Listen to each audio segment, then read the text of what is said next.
So, having come back from the desert and got some interesting questions from Gransnet, I'm looking forward to answering them.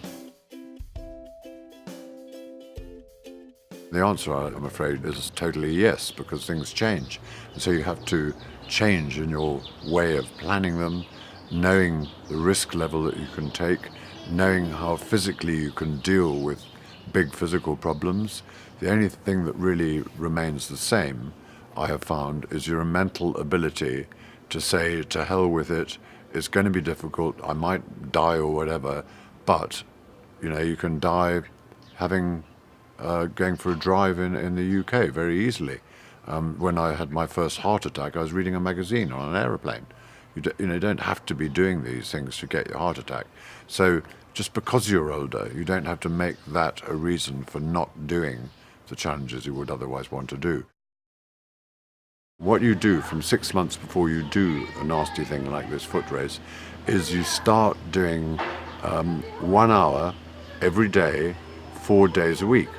And then at the weekend, you run for 4 hours without stopping.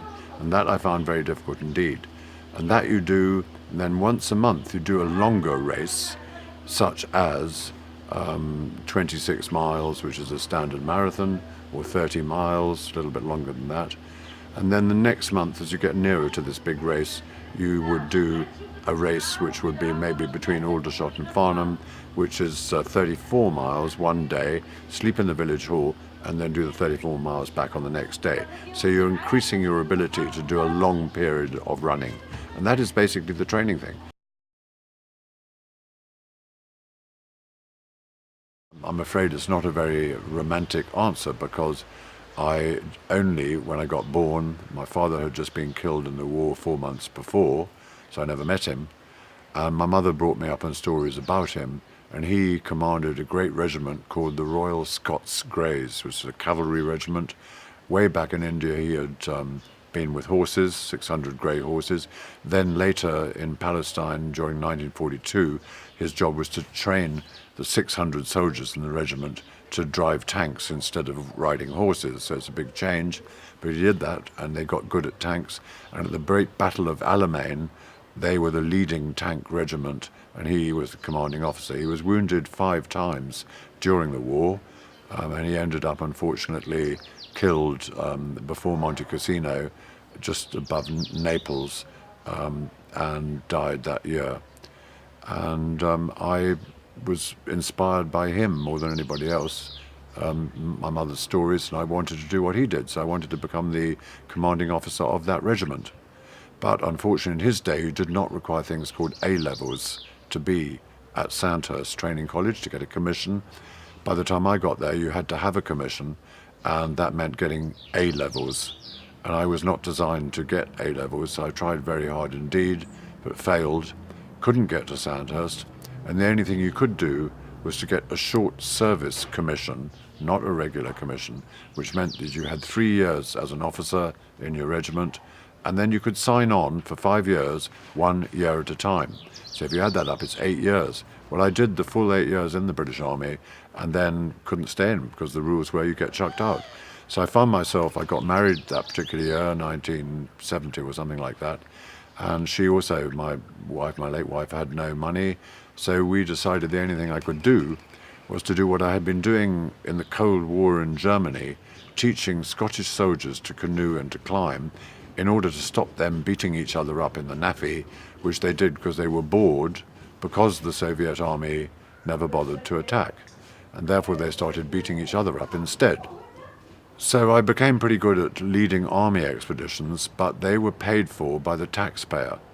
Doing it with my wife meant a new way, which was called sponsorship then and still today, and that's what we started to do. So the inspiration was by necessity to make a living rather than being inspired by some previous explorer. The answers to that aren't terribly simple, because I didn't get near the top of Everest once. I tried first of all in about 2005, not long after I'd had my first big heart attack. And I did it from Tibet, one side of the mountain. And when I got on the very last night, within 300 meters in height of the summit, I got a heart attack on the rope. a severe angina is the best way of describing it. So I knew I was about to get a massive heart attack.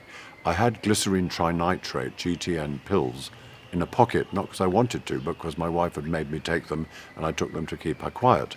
And I'd remembered that I'd got them when this dreadful thing happened, and I was by myself. It was pitch black, except for my Sherpa, a wonderful little guy about 5'1" in height, who was on the other end of the rope. And I tried to tell him that I was about to sort of die, because that's what I thought, and I was trying to find these pills.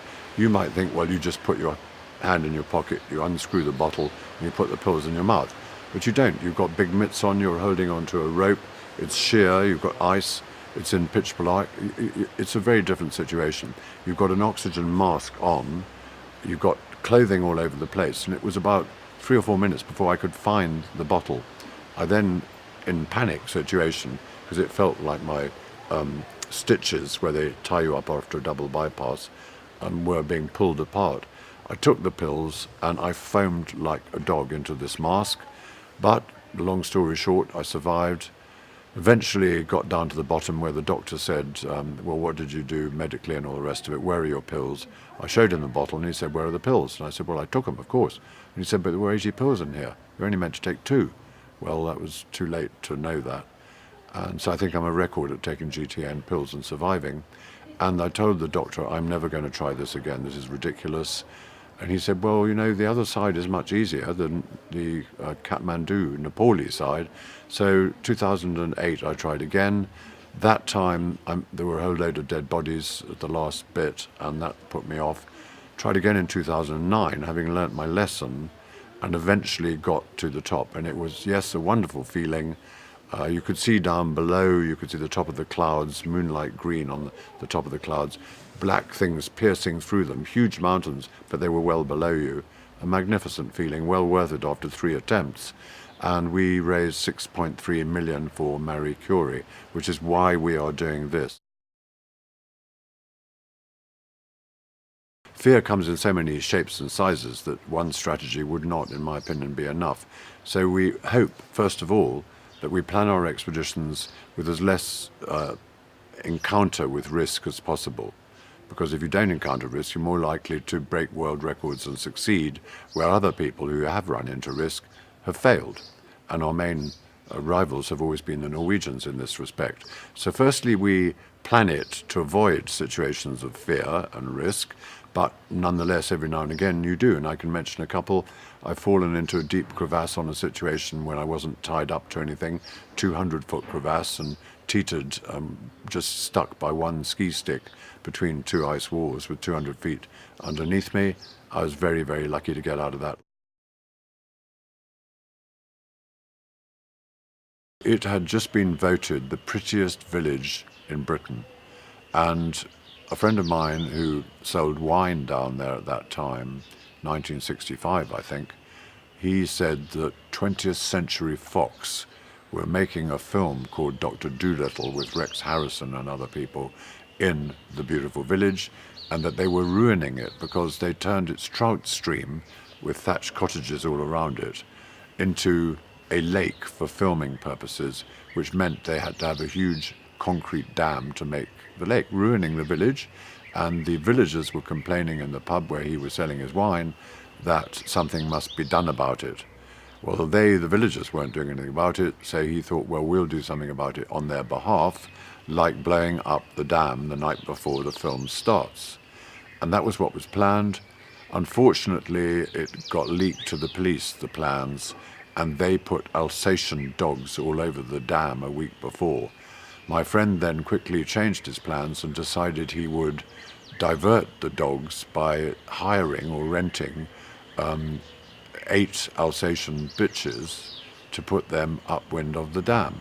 But at the very last minute, the bitches didn't turn up, so he phoned me to ask if I would stand in. And because he knew that I had just completed an army explosives course where you learn to blow up as much as you can using as little as possible. And I was pretty good at this, so I had a lot left over at the end of every day. So I put it in the boot of my car. I didn't think I'd give it back to Her Majesty. And 2 months later, the boot was full of explosives, so what better way of getting rid of it than this public-spirited gesture? and that is what we did. Unfortunately, the police caught everybody. I was the only one not physically caught immediately because I'd been doing another army course of how to escape from dogs by night. But eventually they had the car numbers. I ended up in Chippenham Prison. I was on police probation for 6 months. I was thrown out of the Special Air Service Regiment back to my own very boring tank regiment in Germany. But we did do our best to preserve the beauty of that village, so that is true.